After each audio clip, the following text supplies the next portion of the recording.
What's up, everybody? Pierre Quinn here, and I'm sitting here chatting with my good friend Chris Bartley, and we're talking about the Revision Conference coming up October 29th, University of Maryland, Baltimore campus. Listen, if you missed the first Revision Conference, it was in July at Bowie State University. Chris was one of our featured speakers, and he completely rocked it. He killed it. Phenomenal speaker, phenomenal presentation.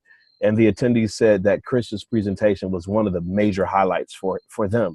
So I said, leading up to the next Revision Conference in October, I wanted to chat with Chris to get his idea of what revision meant to him, but to also ask him why he joined the team for this conference and what he's looking forward to sharing. So Chris, man, thanks for joining me for a few moments, man. Appreciate it. Man, it's great to be here, man. Such a pleasure. Hey, man. So tell me, man, when I first presented the idea of the revision conference to you and asked you to be one of our featured speakers, now what made you accept? Well, besides the obvious that, you my boy, um, everyone has a story.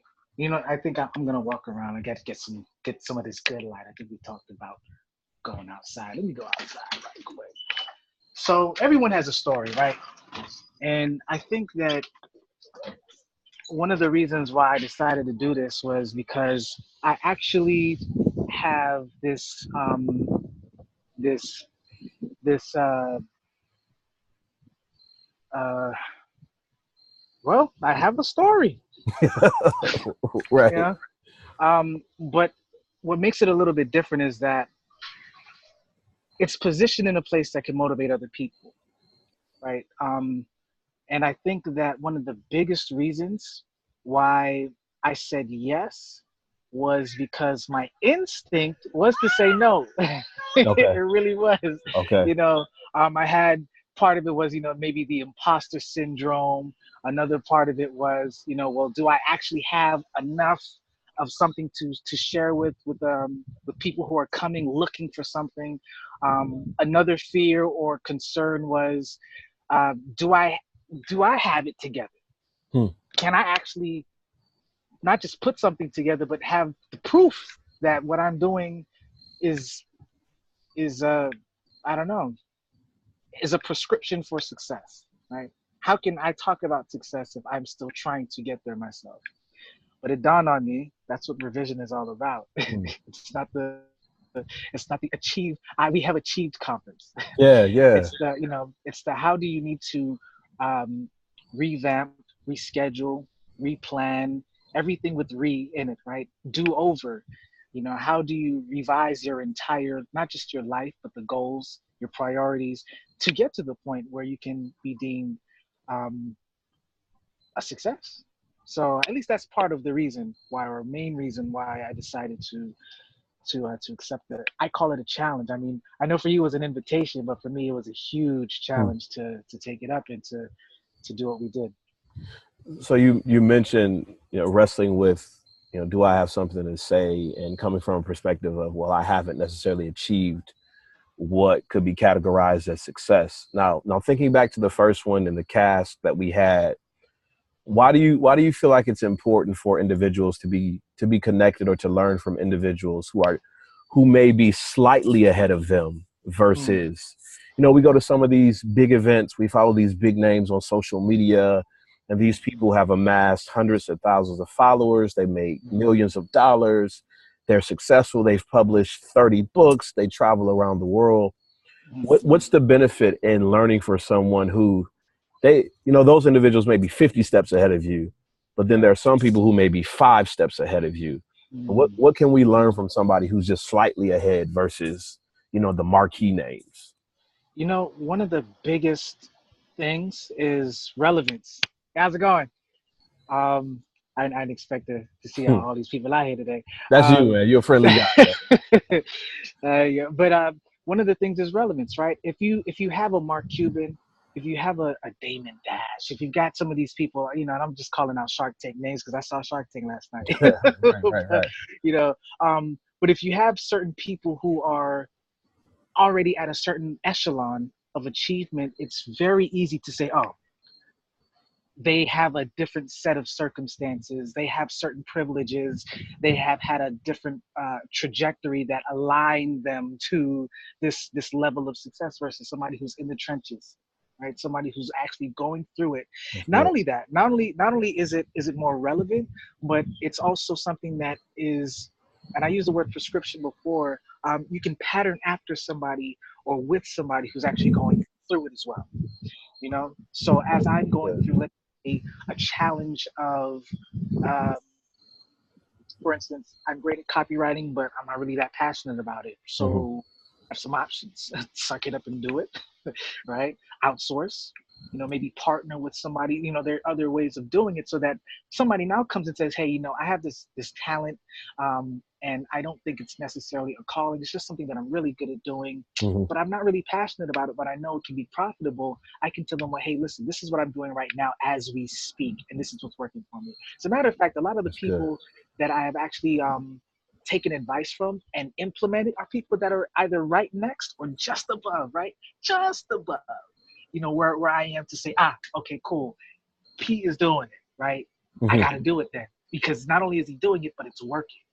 So I think that it's those two things, right? It's relevant, but it's also something that's repeatable. You can actually do it um, because the person that you're next to or who's just slightly above, or maybe even slightly lower than what you're doing, but you haven't even Mm. thought about something before, and now it's gotten them, into another plane of and I don't want to use the word success, but another plane of achievement. It motivates you to say, okay, cool, all right. So Chris is on his grind. He's got this certain thing that worked for him. So maybe I should do that. Yeah, I think that's important too. Sometimes when we look at the world, there's not a lot of emphasis placed on actually learning from people who are slightly behind you. We always Yeah. talk about being the guru, the expert, and teaching people, and then having this incredible mentor. But man, I over the last 3 or 4 years, I've learned an incredible amount, from people who have been behind me. Full time pastoral ministry, pastoral leadership. I'm still learning from people who are in the seminary. I'm Mm, still learning from people who are studying, yeah. from who are just starting. So this idea that you can learn from anybody is true. And speaking of that, I'm going back to the first revision conference, and I think about all the people we had in the room. We had a therapist, we had a life coach, we had a couple of pastors, we had a leadership trainer, we had a tech guru, some photographers, and sort of a cosmopolitan mix.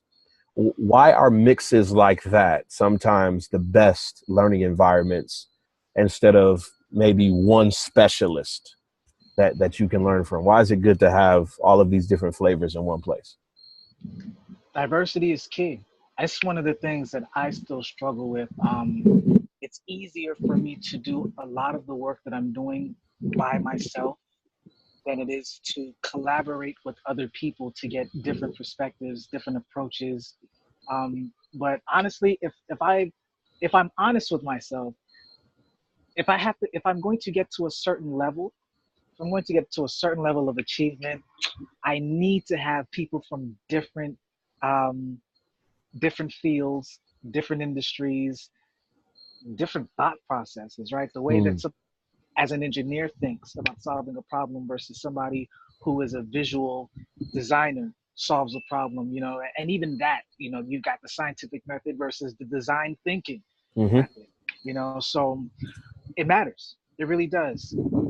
I think the best answer is just diversity because the way that I consistently approach something or excel at something, I'll give you a prime example. So just about 3 weeks now, I was challenged that the way of doing content marketing is outdated.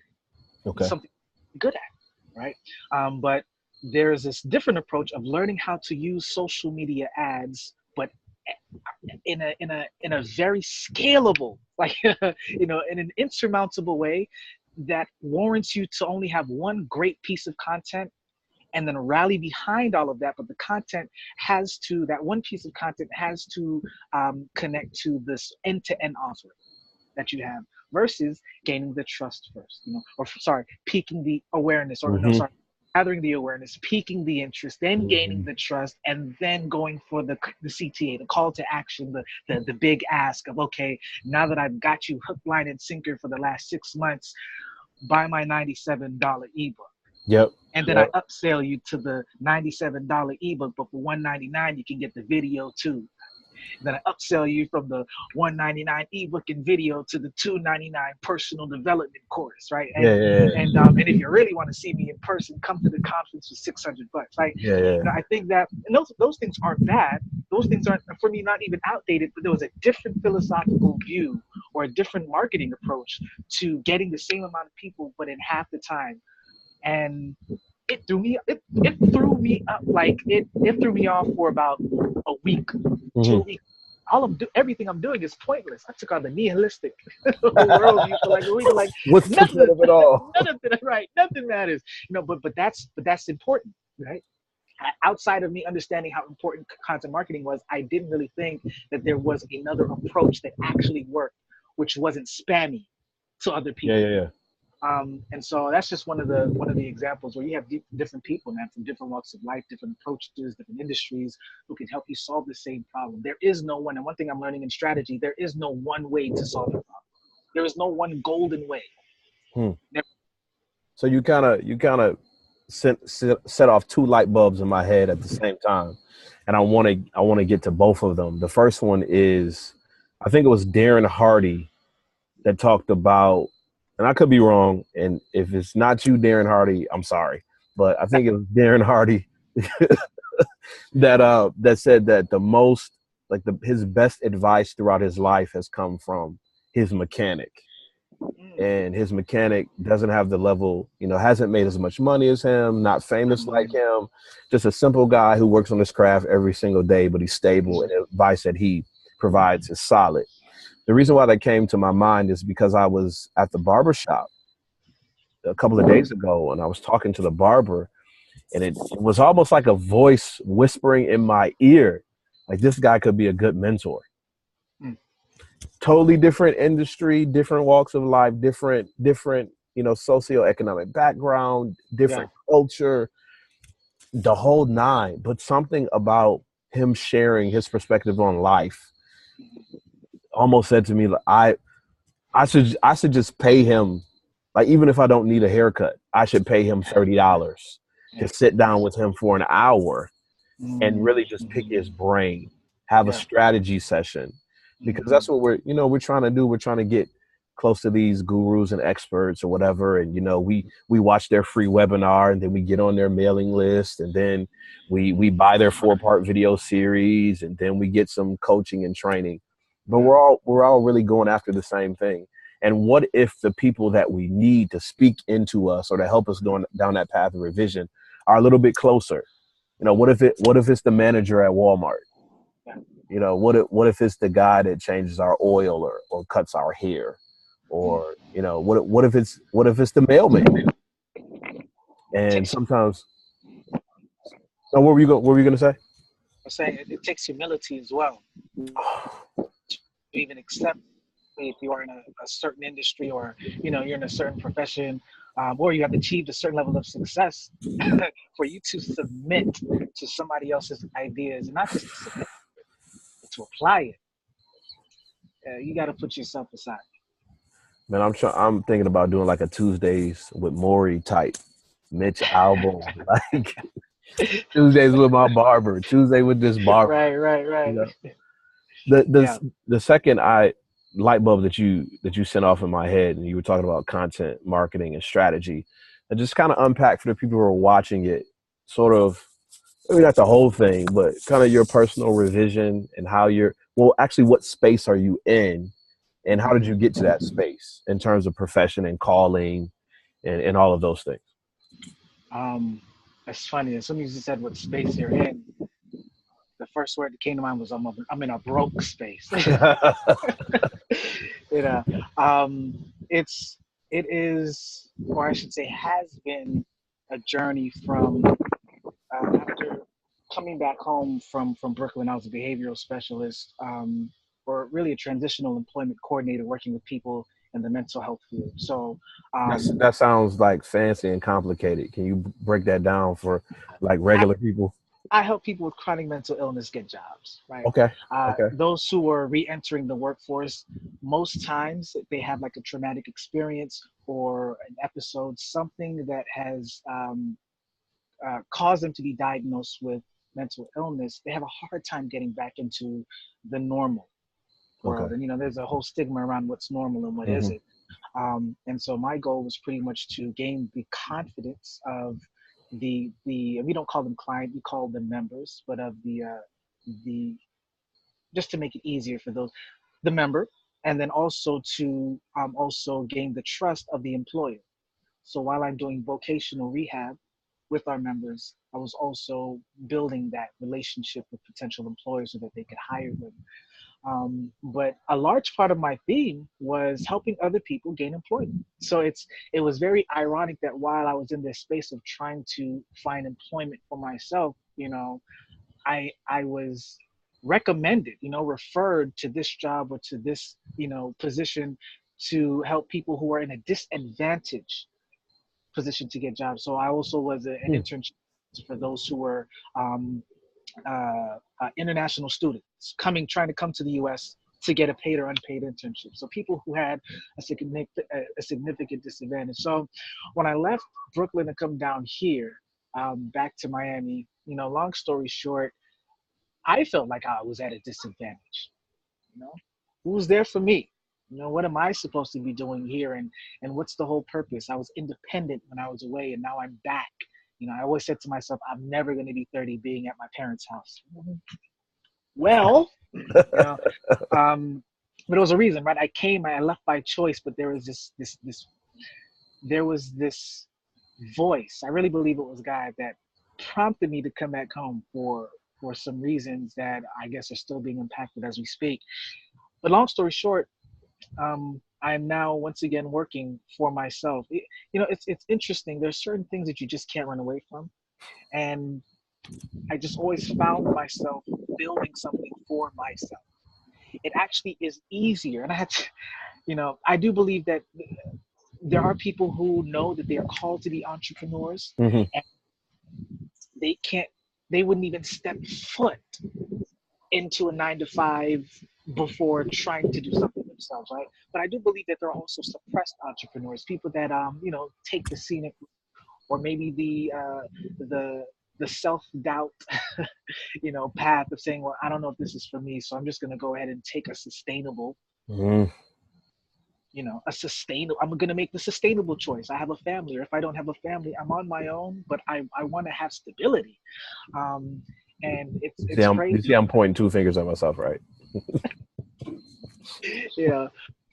But it doesn't mean that you're not an entrepreneur. It doesn't mean that you don't have that thing, that nudge, like we talked about. Yeah. That's you to do something, and not just because it's for yourself, right? Ego aside, it's because you want to be in the best position to help people and to transform lives, but on your terms. You want to be Right. able to be autonomous with it without all of the bureaucratic red tape and all of that stuff. The job that I was working at before, I couldn't just get people jobs. There was so much stuff that had to happen before, and quite frankly, I didn't want to deal with that. So, but yeah, so where I'm at now is I'm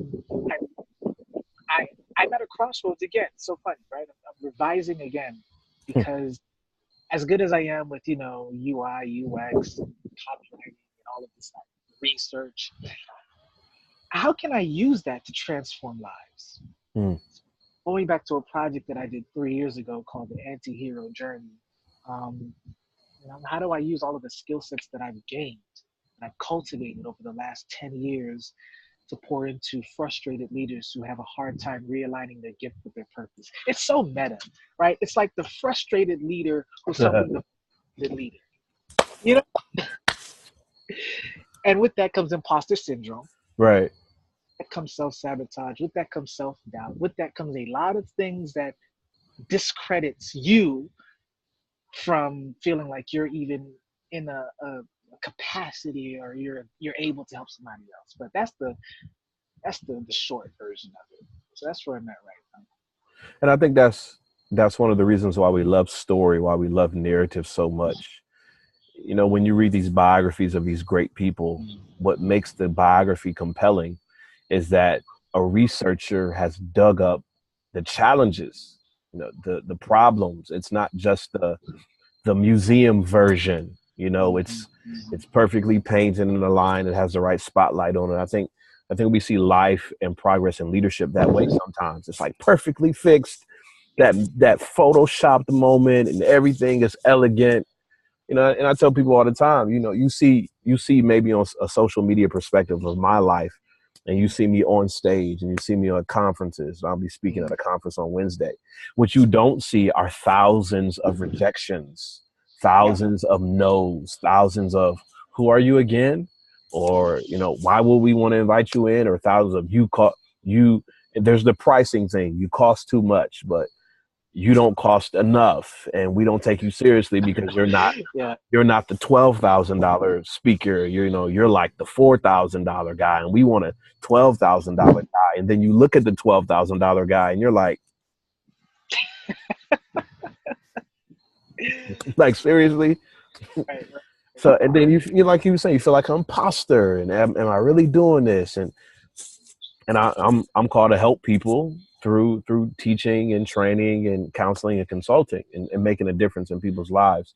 And the crazy thing, and it really resonated with me as you said it, I'm doing it out of my own personal brokenness and journey. Yeah, Like I haven't arrived, I haven't made it. I still argue with my wife. I still get upset at my kids. I still, have a hard time with my emotions, or I make bad decisions. But it's through the transparency and the journey of that and the pivoting of that and the revisioning of that I think we can actually make a difference in people's lives.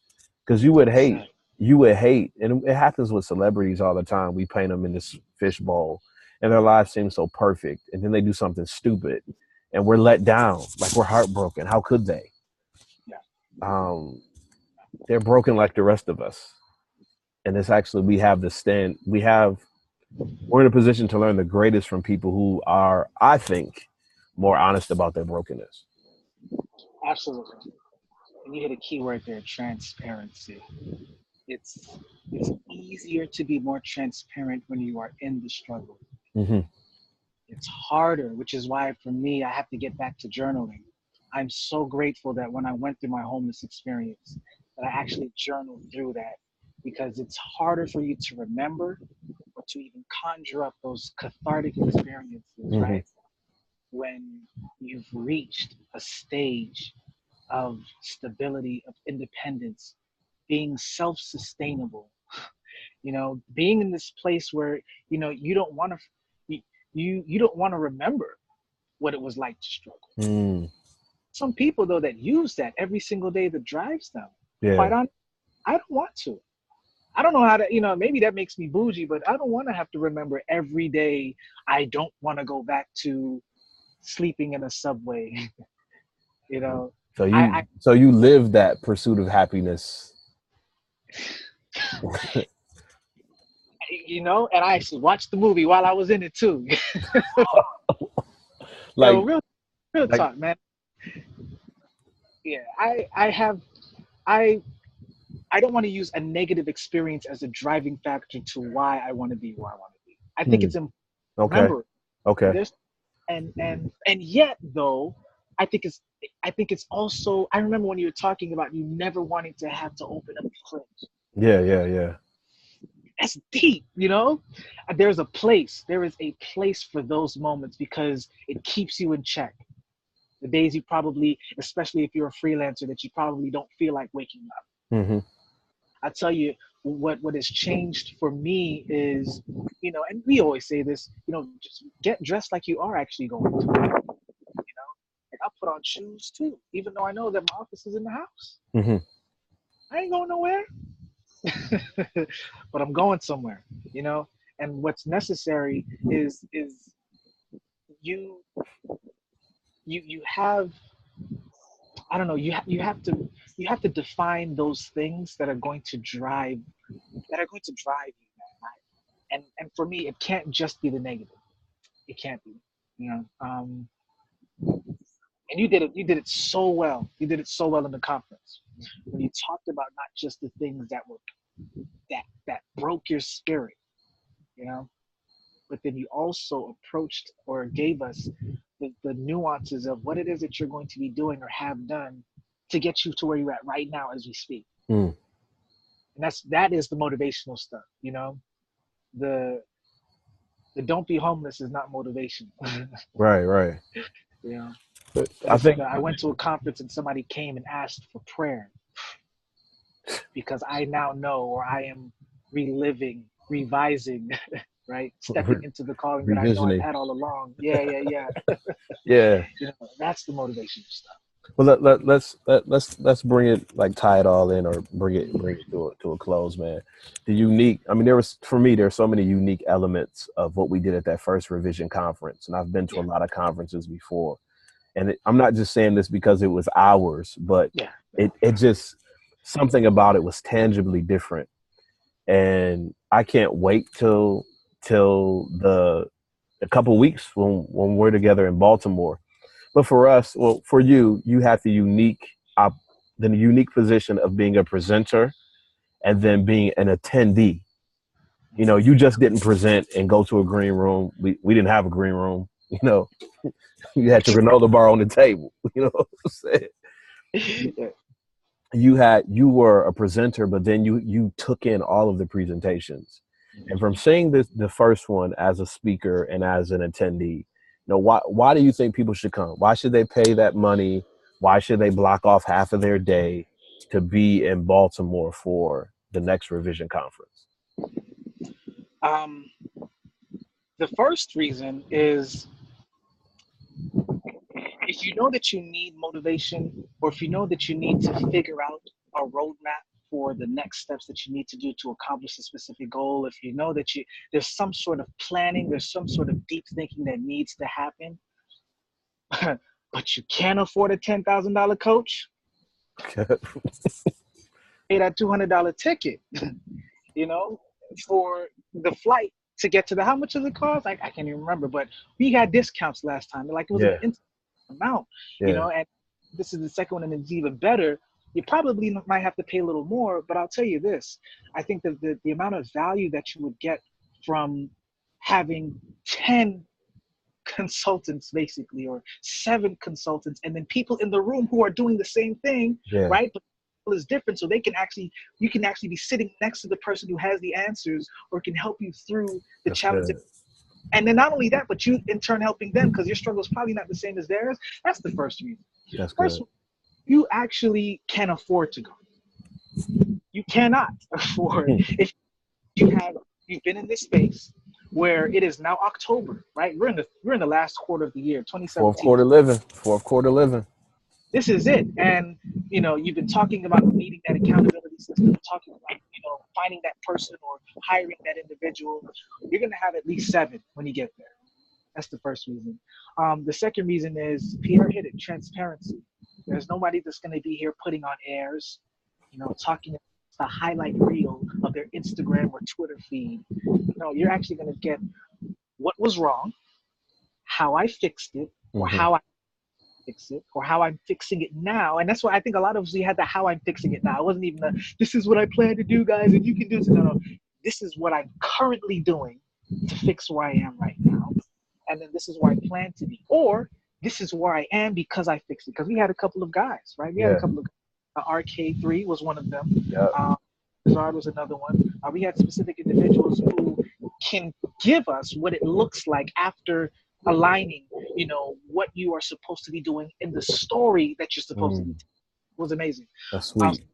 when that transparency of that, and the third one is you have a level of support. The first one wasn't about support; it was really about having those minds in the room that can help to get you where it is that you need to be. Number 3 is after you're transparent with somebody, you become vulnerable. And in that Hmm. vulnerability, it's a little bit easier for you to want to support one another. I remember when you go through these group dynamic or these retreats, right, where you have to rely on other people. You really can't rely on them until you have those icebreakers, until you get to really know who they are first. And then it's a little bit easier to reach out your hand so that you can either be supported or so that Yeah. you can be the support for somebody else.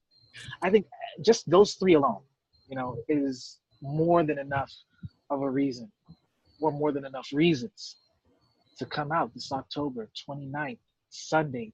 It's a power packed day. You don't need, and maybe one day we'll get there, right? But you don't need 20 hours to revive. Mm-mm. Stop. Nope. I'm a, but No. the Save so some for the conference. Save it. it's for a reason. It's honing in on where you are, where you need to be, and in the middle, well, what do I need to do to get there? Man, that's October 29th. University of Maryland, Baltimore campus, the Revision Conference. Chris Bartley is going to be one of the speakers. We got a promo code out right now. If you sign up, Eventbrite, revision2017.eventbrite.com. That's revision2017.eventbrite.com. You can see, enter your promo code October. We're giving you like $20 off. I think it's $20 off the conference, and it's work. And we're Chris. I didn't tell you, we're doing lunch this time. It's like you get lunch, you get lunch, That's what's up. That's you what's up. get a half day of personal and professional development. That's If you right. had broken it down and taken any one of us and spent an hour with one of us, we could arguably charge you $150, $200 an hour. We're giving you a half a day. We're pouring our heart and soul, giving you strategy, transparent stories, tools, networking, all of that in a half a day. And we're going to feed you. And that's why we need you in the building for the Revision Conference. Chris, before we get off of this thing, man, how can we catch up with you on social media and see what you're doing? Well, right now, as I'm, revising my own business, the best way is to uh, hop on my website, bartley.group, and I really want to focus on individuals who have an idea but don't know how to operationalize it, people that have a business but aren't too sure how to brand it, or people that have a brand but aren't sure how to make it socially influential. So, yeah, bartley.group, it has all of the Insta stuff on there. And yeah, man, that's about it. Cool. bartley.group. Check him out on his web presence. But I really want you to check him out at the Revision Conference, October 29th, Baltimore, Maryland, University of Maryland, Baltimore campus. I know Chris is going to crush it again. No pressure, Chris. I know he's going to crush it again, and you'll see him in real life and some of the things that he's talking about and how he's still in the process of revision. So until next time, take care and God bless. Peace.